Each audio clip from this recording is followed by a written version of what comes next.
علی پور کیلی پارٹ 10 بیداریاں بام آباد۔ چھٹی ختم ہونے پر علی احمد کا تبادلہ بام آباد ہو گیا، لیکن علی احمد تنہا بام آباد جانے سے تیار نہ تھے۔ علی احمد تنہائی سے ڈرتے تھے، شاید وہ اپنے آپ سے خائف تھے۔ وہ کمرے میں اکیلے نہ سو سکتے تھے۔ اگر سوتے میں ان کے کمرے سے لوگ چپ چاپ نکل آتے تو جو ہی آخری آدمی باہر نکلتا وہ گھبرا کر اٹھ جاتے۔ اسی وجہ سے ان کا کسی کمرے یا مکان میں اکیلے رہنا ممکن نہ تھا۔ تنہائی کے علاوہ خاموشی بھی ان پر گراں گزرتی تھی۔ رات کے وقت اگر ان کی آنکھ کھل جاتی تو وہ اسی چھائی ہوئی خاموشی سے ڈر کر اپنے آپ سے باتیں کرنے لگتے، تاکہ اپنی آواز کا سہارا لیں، یا وہ اپنی بیوی کو پکارتے اور یہ حقہ بھر کر اس کی گڑ گڑ سے تسکین حاصل کرنے کی کوشش کرتے۔ لہذا بام آباد تنہا جانا کیسے ممکن تھا؟ ایلی کی ماں ان کے ساتھ جانے کی خواہشمند نہ تھی۔ وہ جانتی تھی کہ اسے ساتھ لے جانے سے علی احمد کا مقصد صرف یہی تھا کہ اپنا کمرہ آباد رکھنے کے لیے گھر میں ایک عورت کی موجودگی کا بہانہ قائم رہے۔ اس روز علی احمد دادی اماں کے پاس چپ چاپ بیٹھے تھے۔ دادی اماں کہہ رہی تھیں، اے ہے لڑکی، اگر تو ساتھ چلی جائے تو کم از کم علی احمد کو روٹی کی تکلیف تو نہ ہوگی۔ اور دروازے سے لگی ہوئی حاجرہ رو رہی تھی، اس کے آنسو ٹپ ٹپ گر رہے تھے۔ اللہ رکھے، تیرے بال بچے ہیں، تو ہی تو اس گھر کی مالکہ ہے، تو ساتھ جائے گی تو ہی گھر بسے گا۔ نہ، میں نہیں بنتی مالکہ اس گھر کی، حاجرہ نے ہچکی لیتے ہوئے کہا۔ بہت چاکری کر دیکھی ہے، دادی بولی۔ آخر تو نہ جائے گی تو گزارا کیسے ہوگا؟ حاجرہ نے کہا۔ میرے بغیر انہیں کسی چیز کی کمی ہے کیا؟ دادی اماں بولی۔ چل چھوڑ اب۔ پھر نہ جانے کیسے چند ہی منٹوں میں محلہ والیاں آ پہنچی، جیسے انہوں نے پہلے ہی سے پروگرام بنا رکھا ہو۔ اے ہے، کیوں نہ جائے گی تو؟ چاچی حاجہ ہاتھ چلا کر بولی۔ اللہ رکھے، تو اس گھر کی مالک ہے۔ لو یہ سنو، ماں جیواں کے حاجرہ کے سر پر ہاتھ پھیرتے ہوئے کہا، اللہ عمر دراز کرے تیرے بچوں کی، تو نہ جائے گی تو اپنے گھر کا کیا ہوگا؟ تو آنے جانے والیوں کی پرواہ کیا کرتی ہے؟ آتی ہیں تو آ جائیں، آئیں گی اور چلی جائیں گی۔ ان کلموئیوں کا کیا ہے جی؟ گھر تو تیرا ہی ہے نا، اپنے لیے نہیں تو ان بچوں کے لیے تجھے ضرور جانا چاہیے۔ محلے کی بوڑھیاں حاجرہ کے ارد گرد جیلوں کی طرح منڈلاتی تھیں۔ ان کی چیخیں سن کر ایلی نے محسوس کیا کہ بامپور کا طوفان آیا ہی چاہتا ہے۔ پہلے تو حاجرہ نے جلی کٹی سنانے کی کوشش کی، پھر اس نے ہچکیوں سے احتجاج کیا اور بالآخر خاموش ہو گئی۔ اور اس کی خاموشی پر ایک ہنگامہ برپا ہو گیا۔ ہائے، حاجرہ جائے گی، حاجرہ جائے گی، اے ہے کیوں نہ جائے اپنے گھر؟ علی احمد ہنسنے لگے۔ تو سامان باندھ دو نا اس کا، اور سامان باندھا جانے لگا، اور 2 روز میں وہ سب بام آباد جا پہنچے۔ بام آباد ایک نیا شہر تھا، لیکن جب ایلی نے اسے دیکھا تو اس میں کوئی ایسا نیا پن دکھائی نہ دیا۔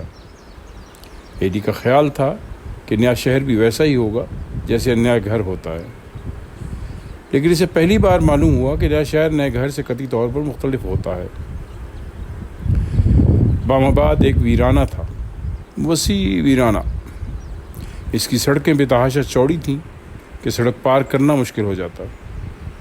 پختہ سڑکیں تو در حقیقت بہت چھوٹی تھیں، مگر ان کے ارد گرد بہت ساری زمین خالی پڑی ہوئی تھی۔ بازاروں کے دونوں طرف دکانوں کی جگہ جھونپڑیاں بنی تھیں، جن میں عجیب سی دکانیں لگی ہوئی تھیں۔ سڑک کے درمیان 2 چوک آتے تھے۔ وہ چوک اتنے وسیع تھے کہ ایک طرف سے دوسری طرف چلتے چلتے ایلی تھک جایا کرتا تھا۔ علی پور کا آصفی محلہ اس کی چوک میں سما جاتا۔ سڑک ختم ہوتے ہی ویرانہ شروع ہو جاتا۔ پھر ہسپتال کی عمارت آتی، جس پر ہر وقت موت کا سا سکوت طاری رہتا۔ دائیں طرف ہائی اسکول کی عمارت تھی، ایک بہت بڑی پختہ اور خوبصورت عمارت، شکل و صورت میں وہ انگریز کے حرف ای کی سے ملتی جلتی تھی۔